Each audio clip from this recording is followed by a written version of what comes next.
Can we predict how buyers and sellers will behave? What happens to the price when a factory produces fewer goods? Economists address these questions using the model of supply and demand. I'm Professor Min Sok Lee, and this is Economics for Everyone. Today, we'll learn about the tool that economists use the most. It's the heart of economics. In the context of a special type of market, we'll learn about demand and supply.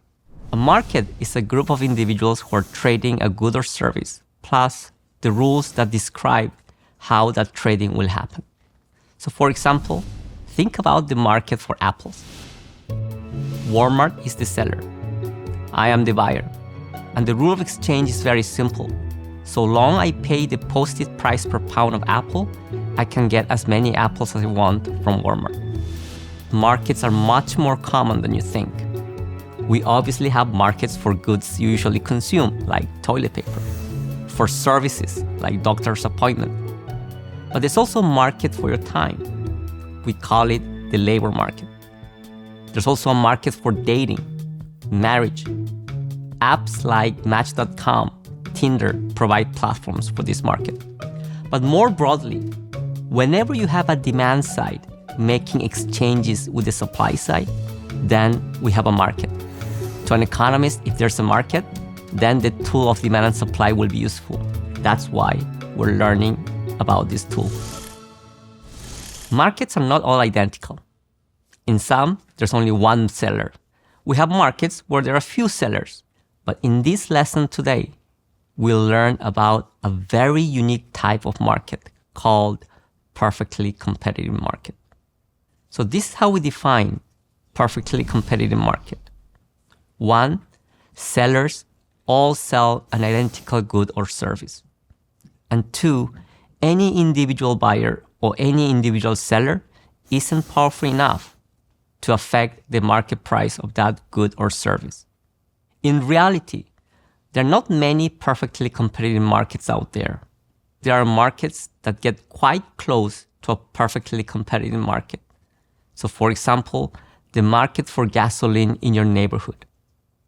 But most importantly, the perfectly competitive market model applies quite broadly to any market where sellers sell products that are almost identical and there are no barriers of entry.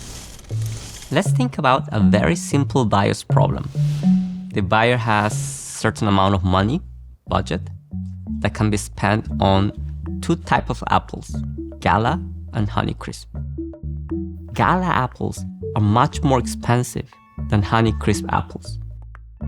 So let's say in the beginning, the price of Gala apples is $1 per pound, and an optimizing buyer, given his preferences over those 2 types of apples, decides to buy 10 pounds.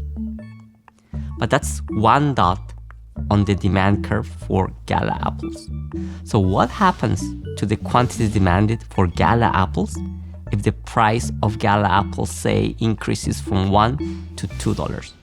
So an optimizing buyer, it makes sense to substitute away from Gala apples towards Honeycrisp apples.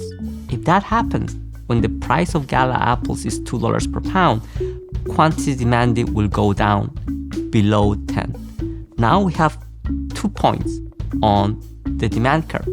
So if we go through this optimizing exercise for all the other potential prices for Gala apples, we'll be able to trace the demand curve for Gala apples. And this demand curve will obey the law of demand. Let's think about the supply curve for Gala apples. There's a farmer who has access to different plots of land where they can plant the trees. Now, some plots are much more productive to produce Gala apples, so the cost of production is lower, while other plots of land, they are more expensive, less productive. So let's say that the price of the Gala apples is $1 per pound. Then at that point, an optimizing farmer might decide to supply X pounds of Gala apples. But what happens if the price of Gala apples increases from $1 to $2? Then some plots of land that before were not profitable enough to be planted, now it might be profitable. So the farmer who is optimizing will plant more trees that will increase the quantity of gala apples being supplied. So these are the 2 points on the supply curve. But if we do this optimizing process for higher prices of gala apples, you'll see that you'll get the upward sloping supply curve. This is the law of supply. The demand and supply curves reflect the optimal decisions by buyers and sellers respectively, as the price of the good changes while holding everything else constant. We describe this as the movements up and down the curves as the price of the good changes. But what happens to these curves when something else changes?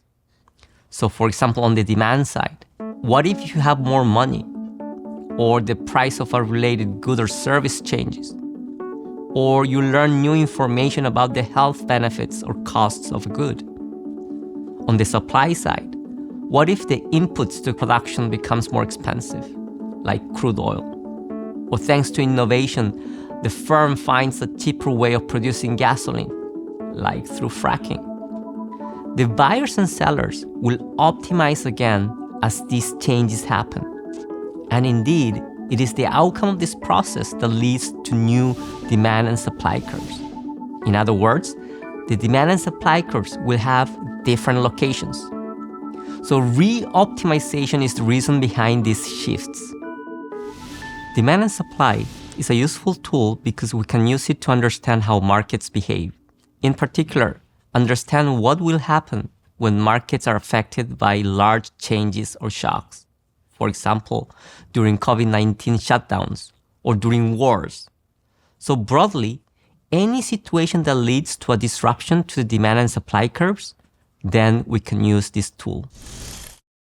And that's the basics for demand and supply. Economists use this tool to help understand markets better. And now this tool is available to you because economics is for everyone.